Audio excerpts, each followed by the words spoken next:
প্রিয় শিক্ষার্থীবৃন্দ, আশা করছি ভালো আছেন সবাই। যারা জাতীয় বিশ্ববিদ্যালয়ের বাংলা বিভাগের স্নাতক তৃতীয় বর্ষে পড়ছেন, তাদের জন্য একটা অনলাইন কোর্স নিয়ে এসেছি আমি। অনলাইন কোর্স নিয়ে এসেছি বলাটা বোধহয় ভুল হবে, মানে আমি যে পড়াই অনলাইনে সেটাই আর কি। আপনারা জানেন যে প্রতি বছরই বিভিন্ন ব্যাচ আমি পড়াই অনলাইনে। এখন যে তৃতীয় বর্ষের রানিং ব্যাচটা আছে, মানে চলমান পরীক্ষা চলমান আছে, এদের তো শেষ।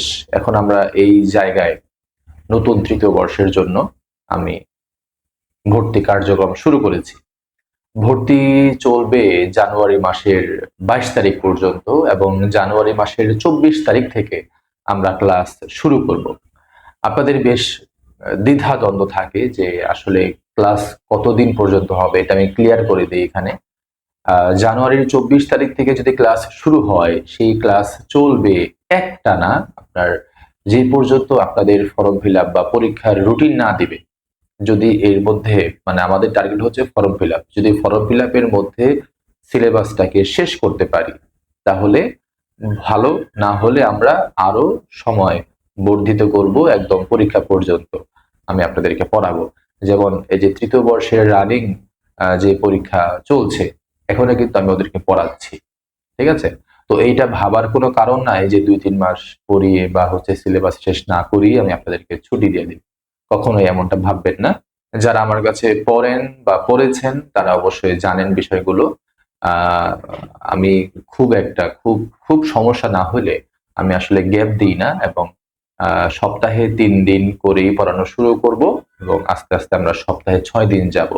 আমি নিজেই ক্লাস নেব, আর অন্য কেউ ক্লাস নেবে না। এখন তৃতীয় বর্ষের সিলেবাসটা আপনারা অবশ্যই জানেন যে বেশ বড় একটা সিলেবাস।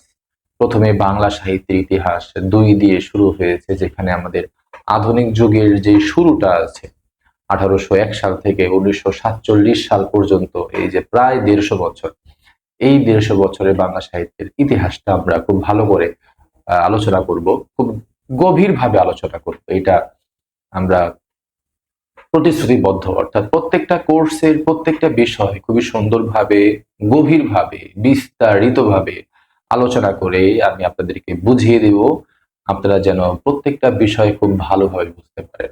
এরপরে আছে আপনাদের প্রাচীন ও মধ্যযুগের কবিতা, সেখানে আমরা চর্যাপদ জানি।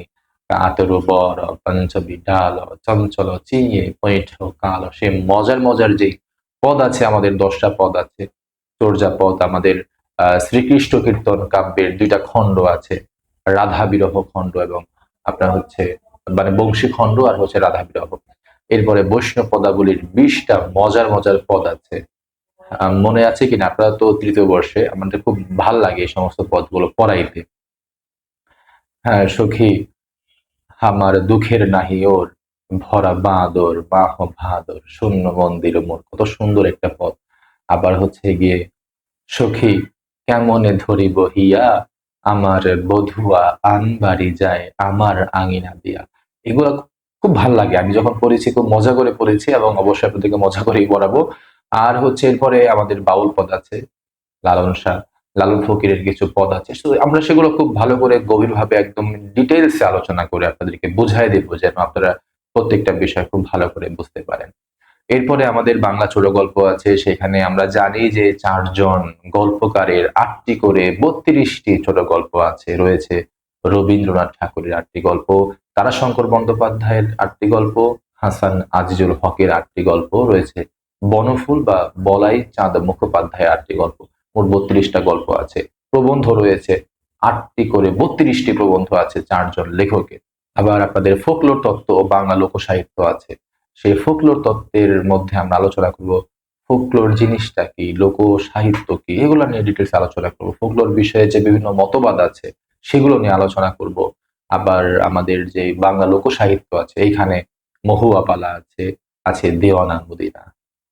মহুয়া পালার সেই বিখ্যাত ডায়লগ, সেই নদের চাঁদ যখন সন্ধ্যাবেলা মহুয়ার সাথে দেখা করতে যায়, প্রথম দেখা করতে যায়, তখন তাদের মধ্যে যে কথোপকথন হয়, মানে মধ্যযুগের যে সাহিত্যগুলো কতটা মজার, সেগুলো আসলে আপনারা না পড়লে বুঝতে পারবেন না।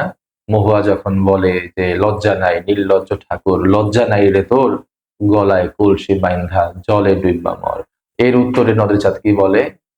কোথায় পাবো কলসি কন্যা, কোথায় পাবো দড়ি, তুমি হও গহীন গান, আমি ডুববা মরি। মানে কত সুন্দর, কত অমায়িক, কত সহজ, কত সরল, কত তৃপ্তিদায়ক ডায়লগ। তো আমরা এই বিষয়গুলো মূল বই দেখে পড়বো। কিছু কিছু বিষয় আছে মূল বই দেখে আমরা পড়ে বুঝবো, আবার কিছু কিছু বিষয় আছে আমার যে সহজে সংক্ষেপ বইটা আছে এই বই দেখে আমরা পড়বো, ঠিক আছে? তো আপনারা আমার ব্যাচে ভর্তি হইলে আমার যে বইটা আছে নিউ এডিশন আসবে, আমি অলরেডি কাজে হাত দিয়েছি। তো সেই নিউ এডিশনের বইটা আপনারা ফ্রি পাবেন। হ্যাঁ, কোর্স ফি কত, খুব বেশি না, সেগুলো আমি এখানে নাই বললাম। তো সেই সেই নিউ এডিশনের বইটা কিন্তু আপনারা ফ্রি পাচ্ছেন আমার ব্যাচে ভর্তি হইলে। তো টেনশনে কিছু নাই, আমি আপনাদেরকে সর্বাত্মক সর্বোচ্চ চেষ্টা করব যে কিভাবে আপনাদের মধ্যে পরিবর্তন নিয়ে আসা যায়, কিভাবে প্রত্যেকটা পড়া আপনাকে বুঝিয়ে দেওয়া যায়, বুঝিয়ে দিয়ে একটা খুব ভালো প্রিপারেশন তৈরি করা যায়, সেই বিষয়ে আমি আপনাদের কাছে প্রতিশ্রুতিবদ্ধ। আপনাদেরও কিছু কিছু বিষয় আছে, আমার কথা শুনতে হবে, মানতে হবে, আমার ইনস্ট্রাকশন ফলো করতে হবে, এবং আমি যা বলি নিয়মিত সেগুলো করতে হবে। তো উপন্যাস আছে আপনাদের 4টা খুবই সুন্দর সুন্দর উপন্যাস আছে। গৃহদাহ শরৎচন্দ্র চট্টোপাধ্যায়ের, পরে পুতুল নাচের ইতিকথা আছে মানিকের, সংসপ্তক আছে শহীদুল্লাহ কায়সারের। এরকম করে 4টা উপন্যাস আছে।